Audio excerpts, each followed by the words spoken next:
देवी के सम्मान में बना एक ऐसा मंदिर जहाँ गुफाएं 10 लाख सालों से भी ज्यादा पुरानी हैं।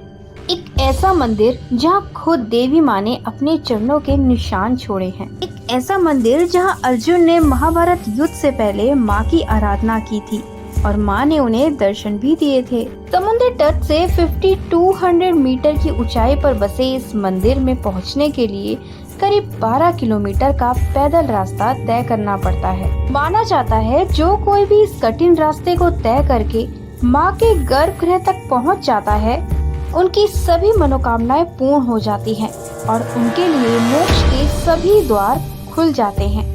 हम बात कर रहे हैं जम्मू के त्रिकुटा पर्वत पर स्थित 51 शक्ति पीठों में से सबसे शक्तिशाली और जागृत धाम का माँ वैष्णो देवी मंदिर की।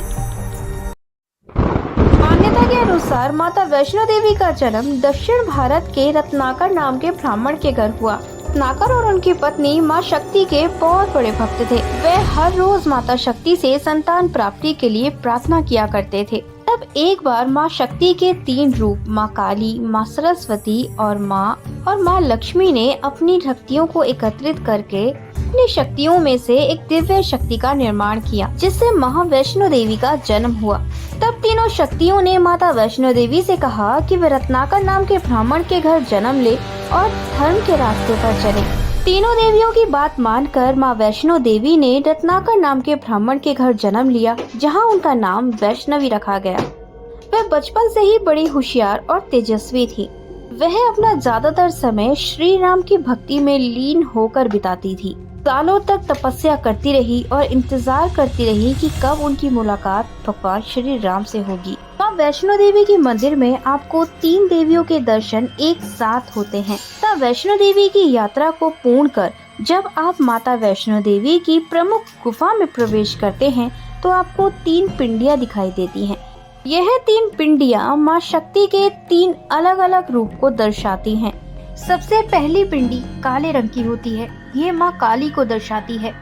दूसरी पिंडी हल्के सुनहरी रंग की होती है, जो माँ लक्ष्मी को दर्शाती है। और तीसरी पिंडी हल्के व्हाइट कलर की होती है, जो माँ सरस्वती को दर्शाती है। 9 साल की छोटी उम्र में वैष्णवी ने अपने आप को मोह माया से त्याग कर अकेले रहकर जंगल में तपस्या साधना में लीन हो गयी। उसी समय उनकी मुलाकात हुई भगवान श्री राम से।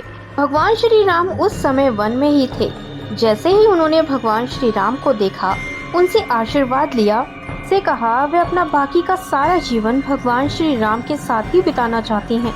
ने भगवान श्री राम से प्रार्थना की कि वे उनके साथ विवाह कर ले, लेकिन भगवान श्री राम का विवाह तो पहले ही सीता माँ के साथ हो चुका था। ये भगवान श्री राम ने वैष्णवी की इस इच्छा को मानने से इनकार कर दिया, लेकिन वैष्णवी उनसे बार बार विनती करती रही। वैष्णवी की इस भक्ति को देखकर भगवान श्री राम ने उनसे ये वादा किया कि वे उनसे दोबारा मिलने आएंगे। भगवान श्री राम ने वैष्णवी से कहा, यदि उस समय तुमने मुझे पहचान लिया तो मैं तुमसे विवाह कर लूंगा। वैष्णवी ने भगवान श्री राम की ये बात मान ली और फिर से साधना में लीन हो गई। काफी समय बीत गया। भगवान श्री राम ने रावण से युद्ध कर उसका वध कर दिया। तभी वे लौटते समय एक बूढ़े साधु के रूप में वैष्णवी के सामने आए, लेकिन उस समय वैष्णवी उन्हें पहचान नहीं पाई। भगवान श्री राम जब अपने असली रूप में आए तो वैष्णवी उन्हें देखकर चौंक गई और उनसे क्षमा मांगने लगी। देखकर भगवान श्री राम मुस्कुराए और कहा, उनके मिलन का समय अभी नहीं आया है। वैष्णवी को अभी कई सालों तक धरती पर रहकर धर्म की रक्षा करनी होगी और अधर्मियों का नाश करना होगा। भगवान श्री राम ने वैष्णवी से कहा कि कलयुग में एक ऐसा समय आएगा जब धर्म और शांति का नाश हो जाएगा। कल्कि नाम का राक्षस लोगों में अहंकार और ईर्ष्या की भावना पैदा कर देगा। यह कलयुग का एक ऐसा चरण होगा जहां सिर्फ और सिर्फ अधर्म का राज होगा। भगवान विष्णु अपने 10वें और आखिरी अवतार कल्कि अवतार में जन्म लेंगे और कली से युद्ध कर फिर से धर्म की स्थापना करेंगे और इसी कल्कि अवतार में वे माँ वैष्णो देवी से विवाह करेंगे। ऐसा माना जाता है कि आज भी माँ वैष्णो देवी कल्कि अवतार का इंतजार कर रही हैं। श्री राम से मिलने के बाद वैष्णवी त्रिकुटा पर्वत पर जाकर अपनी तपस्या करने लगी। उन्होंने एक आश्रम की स्थापना की उन्होंने लोगों को सच्चाई के रास्ते पे चलने की शिक्षा दी। धीरे धीरे वहाँ लोगों को माता की शक्ति का एहसास होने लगा।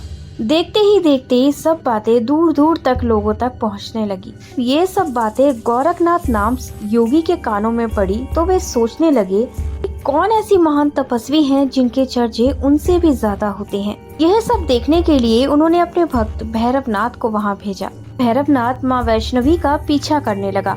भैरवनाथ ने वैष्णवी माता को देखा तो वे उनकी तरफ आकर्षित हो उठा। जब एक दिन माता वैष्णवी जंगल में अकेले बैठ के तपस्या कर रही थी, तभी भैरवनाथ उनके सामने आया और विवाह का प्रस्ताव रखा। भैरवनाथ की ये सब बातें सुनकर माँ वैष्णवी क्रोधित हो उठी और उन्होंने उनके विवाह के प्रस्ताव को ठुकरा दिया। लेकिन भैरवनाथ इतनी जल्दी हार मानने वाला नहीं था। वह माँ वैष्णवी का पीछा करता रहा। भैरवनाथ की हरकतों से परेशान होकर माँ वैष्णवी ने तिरुकटा पर्वत पर स्थित एक गुफा में तपस्या करने का फैसला लिया और भैरवनाथ इस गुफा में प्रवेश ना कर पाए, इसके लिए माँ वैष्णवी ने हनुमान जी से मदद मांगी। उन्होंने हनुमान जी से कहा कि वे जब तक तपस्या कर रही हैं, तब तक कोई भी इस गुफा में प्रवेश न करे। हनुमान जी ने माँ वैष्णवी की बात मानकर गुफा की रक्षा करने लगे, लेकिन भैरवनाथ तब भी नहीं माना। उसने हनुमान जी के होते हुए भी गुफा में बार बार प्रवेश करने की कोशिश की, लेकिन हनुमान जी अपने विशाल रूप में आकर उस गुफा के बाहर खड़े हो गए। ऐसा कहा जाता है माँ वैष्णो देवी 9 महीने तक इसी गुफा में तपस्या करती रहीं और हनुमान जी 9 महीने तक भैरवनाथ से युद्ध करते रहे। जैसे ही अपनी तपस्या खत्म कर माँ वैष्णो देवी गुफा से बाहर आई, उन्होंने हनुमान जी और भैरवनाथ में हो रहे युद्ध को देखा।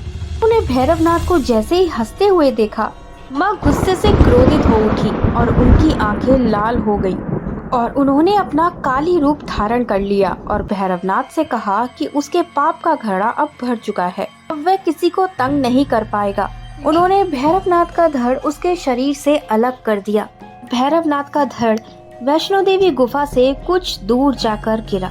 इस स्थान पर भैरवनाथ का धड़ गिरा, उसी स्थान पर भैरव मंदिर बना है। कहा जाता है जैसे ही भैरवनाथ का वध हुआ, भैरवनाथ की आत्मा माता वैष्णो देवी के आगे प्रकट हुई और उससे अपनी गलती की क्षमा मांगने लगी।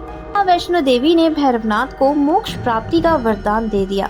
थी माँ वैष्णो देवी ने उन्हें ये भी वरदान दिया कि जब कोई भी भक्त मेरे दर्शन के लिए आएगा तो उसे भैरव मंदिर में भी दर्शन करने होंगे, नहीं तो उसकी यात्रा पूर्ण नहीं मानी जाएगी।